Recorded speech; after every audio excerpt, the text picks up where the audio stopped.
Hello everyone, welcome to Lalitha Vantillu. Lalitha వంటిల్లులో ఇవాల్టి recipe ఉడికించిన బంగాళదుంపలతో చేసుకునే ఫ్రై. ఈ ఫ్రై చాలా టేస్టీగా ఉంటుంది, ఇంకా చాలా ఈజీగా దీన్ని తయారు చేసేసుకోవచ్చు.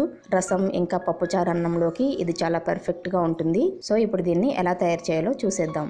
ముందుగా 4 బంగాళదుంపల్ని ఇలా ఒక్కొక్కటి 4 ముక్కలుగా కట్ చేసి ఒక కుక్కర్ గిన్నెలో వేసుకుని 1 గ్లాస్ వాటర్ పోసుకొని కుక్కర్ మూత పెట్టి 3 విజిల్స్ వచ్చే వరకు ఉడికించుకోవాలి.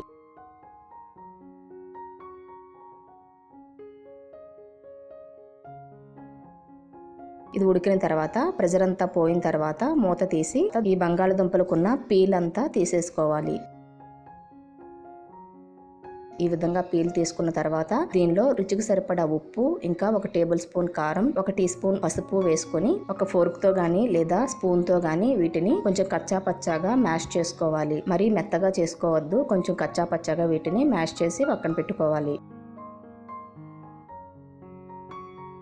ఇప్పుడు దీనికి పోపు తయారు చేసుకోవాలి. ముందుగా ఒక ప్యాన్ పెట్టుకుని ప్యాన్ హీట్ అయిన తర్వాత ఒక 3 టేబుల్ స్పూన్ల వరకు ఆయిల్ వేసుకోవాలి. ఈ ఫ్రైకి కొంచెం ఆయిల్ ఎక్కువ ఉంటేనే బాగుంటుంది కాబట్టి 3 టేబుల్ స్పూన్ల ఆయిల్ వేసుకుని దీనిలో ముందుగా 1 టీ స్పూన్ ఆవాలు వేసుకుని ఆవాలు కొంచెం చిటపటలాడిన తర్వాత 1 టీ స్పూన్ జీలకర్ర, 1 టీ స్పూన్ పచ్చిశనగపప్పు, 2 రెబ్బల కరివేపాకు, ఒక చిన్న ఉల్లిపాయని చిన్న చిన్న ముక్కలుగా కట్ చేసి వేసుకుని వీటన్నిటిని 1 నిమిషం పాటు ఫ్రై చేసుకోవాలి. ఇప్పుడు దీనిలో ఒక 3-4 వెల్లుల్లి రెబ్బల్ని చితక్కొట్టుకుని వేసుకోవాలి. ఒక 3 ఎండుమిర్చిని చిన్న ముక్కలుగా కట్ చేసి వేసుకుని వీటన్నిటిని మరొక నిమిషం పాటు ఫ్రై చేసుకుని దీనిలో కొద్దిగా ఇంగువ కూడా వేసుకున్నట్లయితే మంచి ఫ్లేవర్ ఇంకా టేస్ట్ వస్తుంది. ఇది ఆప్షనల్ మాత్రమే. ఇప్పుడు మనం మ్యాష్ చేసుకున్న బంగాళదుంపల్ని దీనిలో వేసుకుని 1 నిమిషం పాటు ఫ్రై చేసుకున్నట్లయితే ఎంతో టేస్టీగా ఉండే బంగాళదుంప ఫ్రై రెడీ అయిపోయినట్లే. చూసారు కదా ఎంత ఈజీగా తయారు చేసేసుకున్నాము. ఈ వీడియో కనుక మీకు నచ్చినట్లయితే లైక్ చేయండి మరియు షేర్ చేయండి.